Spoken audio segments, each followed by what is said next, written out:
Fueron consideradas por las civilizaciones mesoamericanas no solamente como organismos vivos, sino además como seres con espíritu y voluntad, como fuerzas a veces identificadas directamente con sus dioses, como presencias inteligentes, dueñas de poderes especiales, poderes tanto materiales como metafísicos. Y no es para menos. Las plantas son el laboratorio químico de la naturaleza. Ellas producen una serie de compuestos llamados metabolitos secundarios, que aunque no les son completamente indispensables para vivir, sí juegan un papel importante en una especie de guerra química que existe entre los organismos. Estos compuestos las defienden de los hongos, animales y aún de otras plantas. En sus flores, en sus hojas, en sus raíces, las plantas acumulan las más prodigiosas sustancias, repelentes y toxinas, sueros capaces de matar en minutos, mágicas drogas curativas, líquidas exudaciones azucaradas, intensas fragancias nocturnas, resinas y sabias cristalinas, transparentes o elásticas, aceites esenciales, agresivos alcaloides, y en fin, toda clase de internas sustancias, de mensajes cifrados en su química.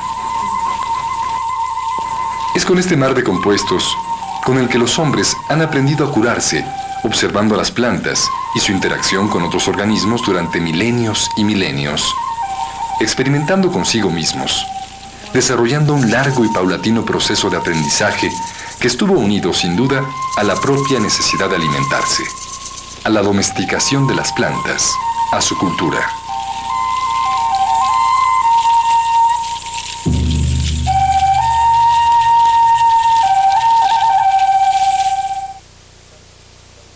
Estamos en el mercado de Sonora, el mayor mercado de plantas medicinales de México. Aquí se apilan, unos contra otros, los remedios contra los más diversos males. En México se consumen unas 5,000 especies de plantas para fines medicinales y aproximadamente la mitad de la población se atiende por estos medios. Soy diabética y me curo con hierbas. Sí. Estoy comprando hierbas para la próstata, para desinflamar. Estoy llevando el nogal, la golondrina. Yo le tengo fe a las dos cosas, pero pues lo que cuesta. Sirve para varias enfermedades, como el hinojo, pues sirve para para el gas del estómago, el romero, el muicle el muicle sirve para la sangre, para anemia, el ajenjo sirve para la bilis, estafiate para el hígado, mercadela para las glándulas, inflamación de glándulas, tomillo para la tos, para los bronquios, cola de caballo para los riñones. Pues, también tenemos laurel para la comida y a la vez para baños. La importancia de un mercado como este es entonces, en primer lugar, eminentemente práctica, pero además es un excelente lugar de estudio para toda clase de investigadores, desde los científicos que buscan los posibles principios activos de las plantas, hasta los antropólogos que tratan de entender el conjunto de situaciones culturales que conforman la medicina tradicional. Es un sitio interesante también para el historiador, que puede encontrar aquí reunidos en un mercado contemporáneo muchos de los ejemplares que descubrieron los pueblos prehispánicos y que aplicaron dentro del complejo marco de su medicina. Dentro de la cosmovisión mesoamericana, las plantas tienen una importancia excepcional. Árboles como la ceiba resultan ser una parte fundamental en la estructura del universo, lo que puede constatarse no solamente por las múltiples representaciones que de ella existen en un contexto sagrado, sino además por los códices en que específicamente se plasma la estructura del cosmos, como en esta página del Feyerabadi-Mayer, en la que hay 4 grandes árboles asociados a cada una de las regiones cardinales. Las plantas brotan de entre los códices sagrados de los mayas, los mixtecas o los nahuas. Los toponímicos, o nombres de lugares, frecuentemente están ligados con la vegetación. Muchos de sus dioses están tan asociados a ciertas plantas que la planta misma es una de sus advocaciones.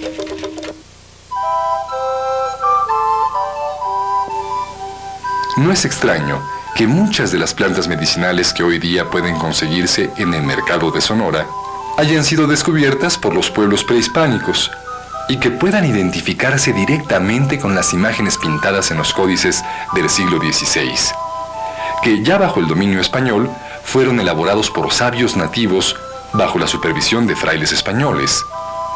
Estos documentos, como el Códice Florentino y el de la Cruz Badiano, nos permiten constatar tanto la continuidad que han tenido muchas de las plantas como la discontinuidad, pues frecuentemente su uso actual es diferente. Bien, el estudio de las plantas como la agastache, que es una planta medicinal, es sumamente interesante porque nos permite hacer distinción entre diferentes plantas de tipo medicinal. Las plantas de tipo medicinal tienen muchos problemas para su uso. Por ejemplo, frecuentemente se confunden una planta con la otra porque el nombre común es el mismo para una planta. Por ejemplo, en el caso del toronjil, este mismo nombre se da a 3 plantas diferentes. Entonces esto introduce confusiones. 2 de ellas efectivamente son plantas muy parecidas, son plantas del mismo género, de la especie Agastache mexicana, y en un estudio que nosotros realizamos pudimos encontrar componentes que tienen efectivamente actividad medicinal. Uno de estos componentes, por ejemplo, es muy abundante en una de las 2 variedades, en el agastache blanco, pero prácticamente está ausente en el agastache rojo. Este agastache, uno de ellos se conoce como agastache mexicana, variedad blanca, y el otro es agastache mexicana, variedad roja.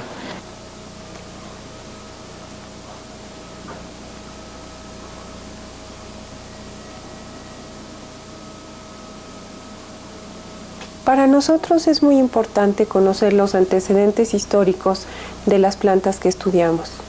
Un ejemplo de esto es el Códice de la Cruz Badiano, donde se nos muestra algunos de los usos que tenían las plantas en el pasado. En este caso, Etlalámatl o Tlalahuehuetl, que se refiere principalmente al toronjil. En el códice nos dice que era usado para problemas de la piel, forúnculos en la cabeza específicamente. Como etnobotánicos que somos, es muy importante el recabar la información histórica para ver si actualmente se sigue usando de la misma forma y si no, estudiar cuáles han sido los cambios en sus usos. Ahora el toronjil no es usado como se reportaba en el Códice de la Cruz Badiano, sin embargo, sigue siendo de gran importancia medicinal en México.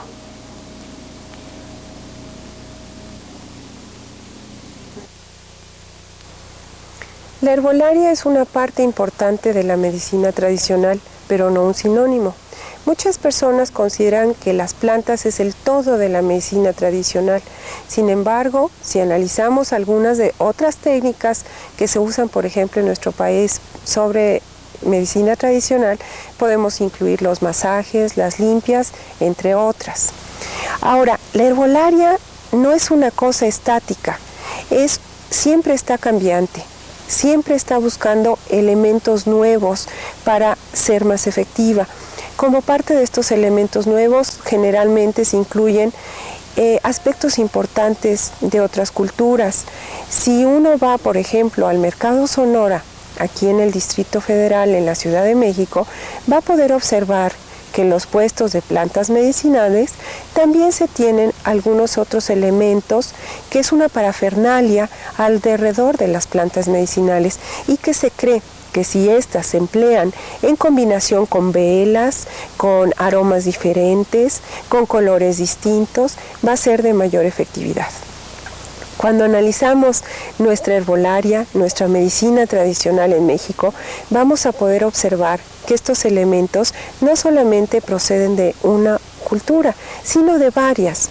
Podemos observar budas que vienen de Asia, podemos observar plantas europeas, plantas americanas, plantas africanas, plantas asiáticas, y todas forman lo que nosotros ahora conocemos como la herbolaria mexicana.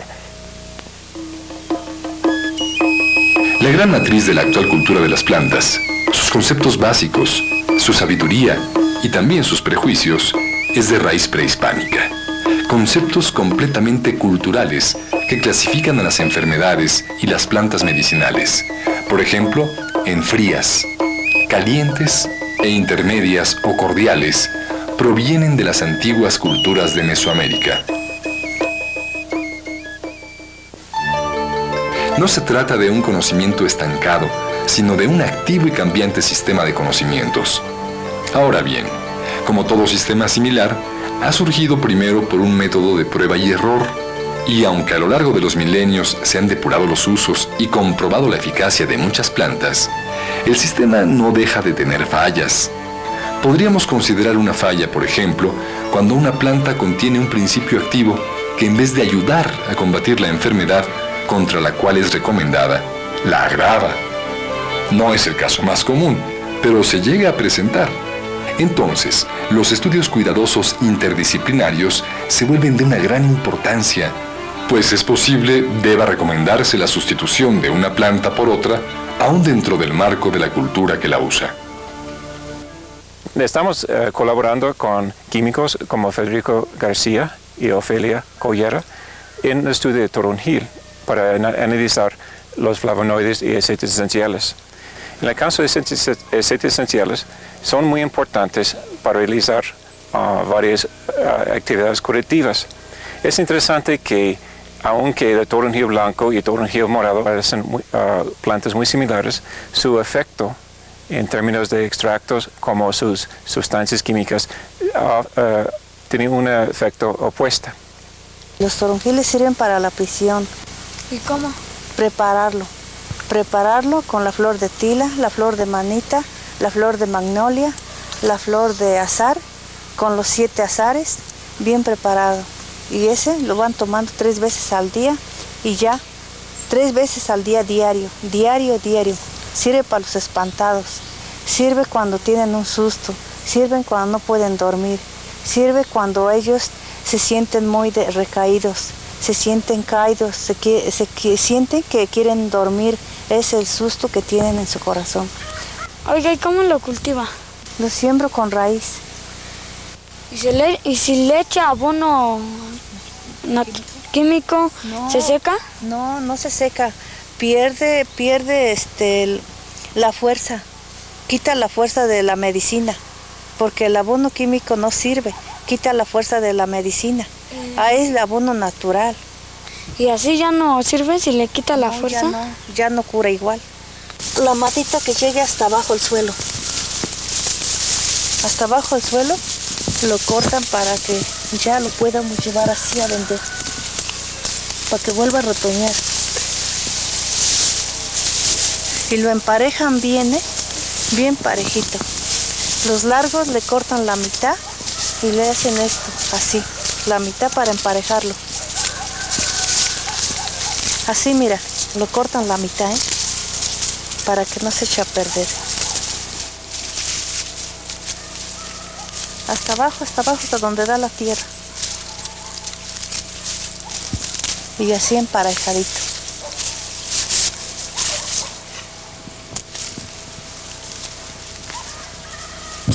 Mira, y este que se arranca lo vuelves a plantar, mira.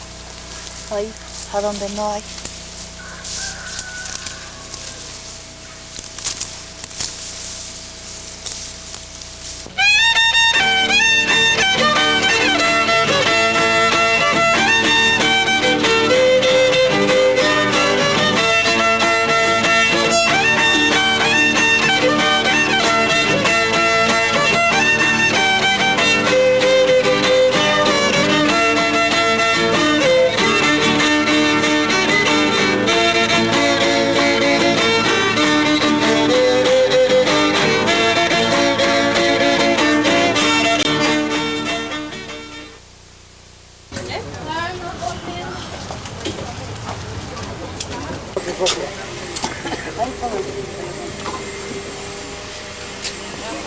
surge la pregunta, ¿es realmente efectivo el toronjil?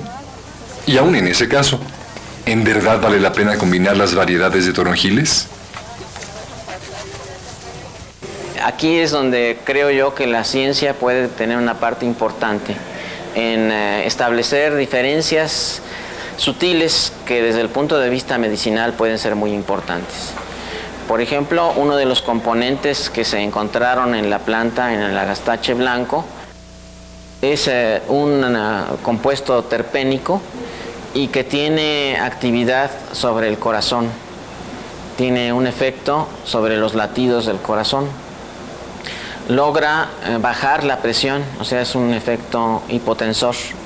En cambio, la otra planta parece tener prácticamente el efecto contrario, debido a los otros componentes que tiene distinta composición, y esto hace que se tengan problemas en el uso. Una de estas plantas se distingue, por ejemplo, por su olor de tipo parecido a la toronja. De ahí viene el nombre precisamente toronjil. Si uno examina con más detalle el olor de la otra planta, la roja, más bien tiene un olor de tipo anisado, o sea, tiene un tono anisado, podríamos decir. Entonces, un olfato sutil también puede distinguir estas diferencias entre estas plantas. Y la composición química se ha encontrado que es completamente diferente para estas dos plantas. Con este conocimiento es posible mejorar tal vez las aplicaciones de estas plantas como plantas medicinales. Sin embargo, desde el punto de vista de una medicina más tradicional, lo adecuado sería realmente aislar los componentes y aplicar estos componentes por separado para evitar las complicaciones que tiene el uso de muchos componentes al mismo tiempo. Esta es una de las dificultades que se ha encontrado en el uso de las plantas medicinales casi en general. A veces es por diferencias en la composición, a veces es también por la concentración en la que se encuentran los componentes activos. Es muy difícil, y esto es una de las cosas por las cuales la medicina tradicional no se ha llegado a llegar muchos de los recursos de la medicina tradicional. Es muy difícil dosificar en el caso de las plantas, del uso de plantas, porque la manera de dosificar usualmente es tomar unas cuantas hojas y hacer un té. Entonces, esto no es una buena dosificación desde el punto de vista cuantitativo. Se tiene que hacer una cuantificación de los componentes, y ya una vez haciendo la cuantificación de los componentes, medir la actividad de estos componentes, y entonces sí ya poderlos aplicar con más seguridad. Usando un espectrógrafo, se determinó la presencia de compuestos diferentes para uno y otro toronjil. Cada una de las líneas de esta gráfica representa un determinado compuesto. Comparando una con otra, puede verse que, aunque coinciden en algunos, difieren en otros. Es decir, se trata efectivamente de dos plantas cuya acción química no es igual. Ahora había que comprobar si este distinto espectro químico era significativo, y en concreto, cuál era el efecto del toronjil sobre los músculos cardíacos y de otras partes del cuerpo. En este dispositivo se prueba el efecto del toronjil sobre la relajación y la contracción muscular. Aquí pudo determinarse que, aunque el blanco es más activo, ambos toronjiles ayudan al corazón a contraerse. Por tanto, el té de toronjil efectivamente resulta benéfico para el funcionamiento cardíaco. Aún queda, sin embargo, la pregunta respecto a la combinación de los toronjiles. Como el cuerpo humano es un todo, el efecto del toronjil debe probarse en otros músculos lisos sobre los que también actúa. Se descubrió que sobre el intestino y el útero, los toronjiles tienen efectos diferenciados. Mientras el toronjil blanco facilita la contracción, el rojo ayuda a relajar. Entonces, al combinar los toronjiles, se estimula el funcionamiento completo de estos músculos y no solo la contracción. En conclusión, el toronjil no tiene un efecto meramente psicológico. sino que efectivamente ayuda al funcionamiento del corazón y de otros músculos. Tanto uno como otro toronjil lo hacen, pero el uso combinado es aún más efectivo, tal y como lo dicen los curanderos. Esta conclusión nos llevó mucho tiempo de investigación. Por una parte, el trabajo de campo en el mercado, las entrevistas y la invaluable colaboración de nuestros informantes, como la señora Balbuena. Por otra parte, el estudio de las fuentes históricas, después el estudio botánico que nos llevó a aislar una subespecie nueva o, si se prefiere, a diferenciar las dos subespecies del toronjil mexicano, el trabajo interdisciplinario, la colaboración de los químicos para determinar el análisis de los aceites esenciales de los toronjiles y la participación de los investigadores médicos para detectar el efecto de estas sustancias sobre la fisiología del músculo. En fin, un trabajo que sería interesantísimo completar para las 5,000 plantas medicinales usadas en México, pero que resulta verdaderamente inabarcable. Paso a paso, estamos tratando de abordar otras especies. El pericón, por ejemplo, también resulta un caso fascinante, pero apenas nos damos abasto para estudiar con este método una especie cada 2 o 3 años.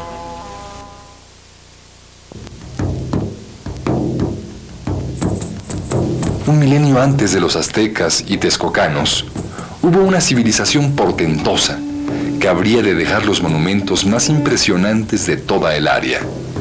Una civilización cuya influencia llegó a todos los rincones de Mesoamérica, de la que, sin embargo, no sabemos ni la lengua que habló, ni su historia, ni su nombre siquiera.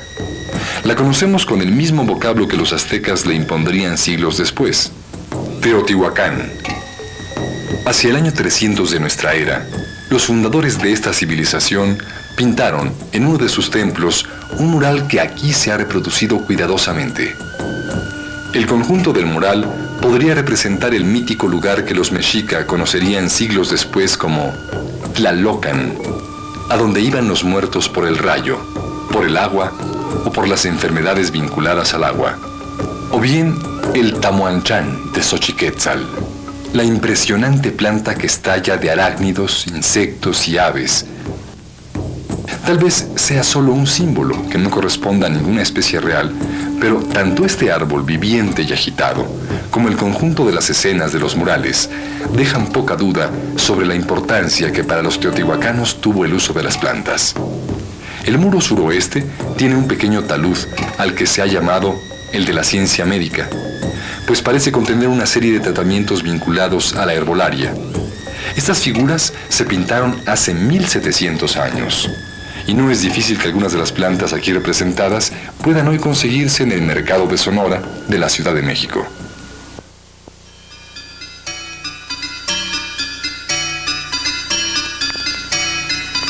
Herencia de milenios. Crisol en el que se funden las culturas que desde todos los continentes han nutrido la nuestra. La herbolaria es un recurso invaluable que el hombre moderno no puede darse el lujo de perder.